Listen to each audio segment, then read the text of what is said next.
आज आपको एक ऐसा वीडियो दिखाएंगे जिसमें एक लड़की ने संसद परिसर में आयोजित एक कार्यक्रम के दौरान राष्ट्र पर ऐसा दमदार भाषण दिया कि सुनने वाले भी देखते रह गए।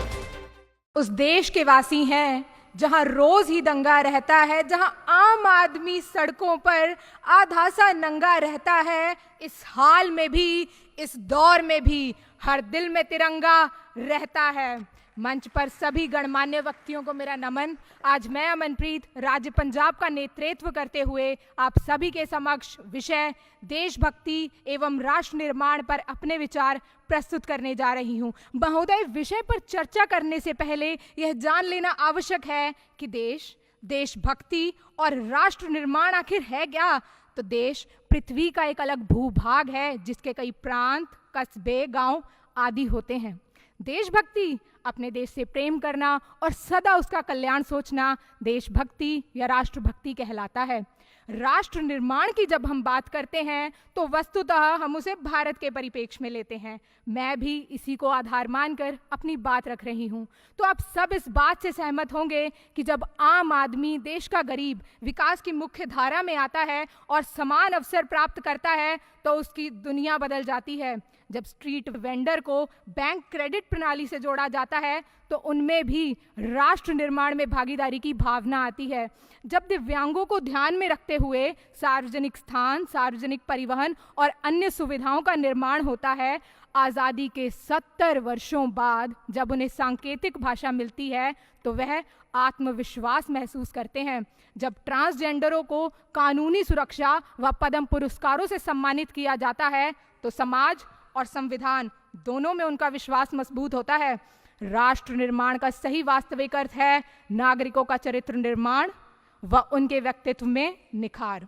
महोदय, देश के स्वतंत्र होने के बाद न हमने कोई सपना संजोया था, ना कोई लक्ष्य तय किया और न ही राष्ट्र निर्माण की कोई नीति बनाई। बिना नीति कर हम बड़े बड़े उद्योग इत्यादि लगाने व वैज्ञानिक स्तर को बढ़ावा देने में व्यस्त हो गए। हम यह भूल गए कि कोई भी देश उतना ही सुरक्षित है जितना कि उसके नागरिकों का चरित्र। अतः नागरिकों के चरित्र निर्माण के बिना राष्ट्र की उन्नति संभव नहीं। तो नीतिगत एवं मूल्यों पर आधारित शिक्षा से नागरिकता का निर्माण करने में सर्वप्रथम दायित्व माँ बाप का होता है। तत्पश्चात अध्यापकों का महत्वपूर्ण योगदान होता है और जब अध्यापक और अभिभावक साथ साथ चरित्र निर्माण करते हैं तब सही मायनों में एक बड़ा और मजबूत राष्ट्र भरकर आता है। माननीय, चरित्र वह ज्योति है जो सूर्यास्त हो जाने पर भी और सभी रोशनियां बुझ जाने पर भी अलौकिक रहती है। हमारी राष्ट्रीय शिक्षा नीति 2020 का उद्देश्य भी स्कूली और उच्च शिक्षा में परिवर्तनकारी सुधार लाना है और इस प्रकार भारत को एक वैश्विक ज्ञान महाशक्ति के रूप में आकार देना है। यह इसलिए भी जरूरी है क्योंकि भारत की 40% आबादी 18 से 35 वर्ष की आयु में है और ये महत्वपूर्ण है कि उन्हें उचित शिक्षा दी जाए ताकि वह अपने क्षेत्र में विशेषज्ञ बन सके और इस प्रकार राष्ट्र निर्माण में अपना योगदान दें।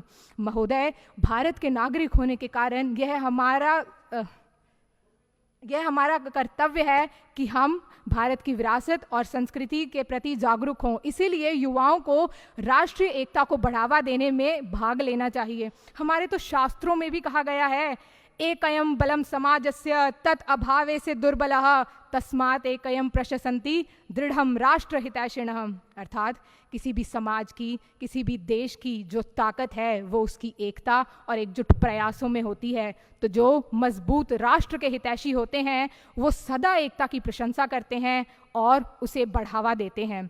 राष्ट्र के हितों को सर्वोपरि रखते हुए यही एकता देश की हर संस्था के प्रयास में होनी चाहिए।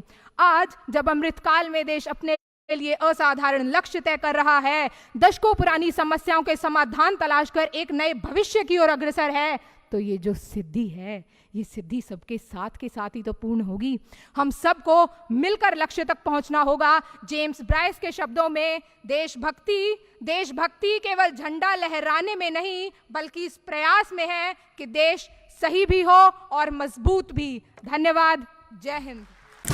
वीडियो को लाइक और शेयर करना मत भूलिए। और हाँ, अगर आप ये वीडियो YouTube पर देख रहे हैं तो हमारे YouTube के चैनल को सब्सक्राइब जरूर करें और अगर आप Facebook पर देख रहे हैं तो Facebook के पेज को लाइक जरूर करें। जुड़े रहिए देश और दुनिया की ऐसी ही अलग अलग खबरों के लिए न्यूज़ टाइम्स 24 के साथ।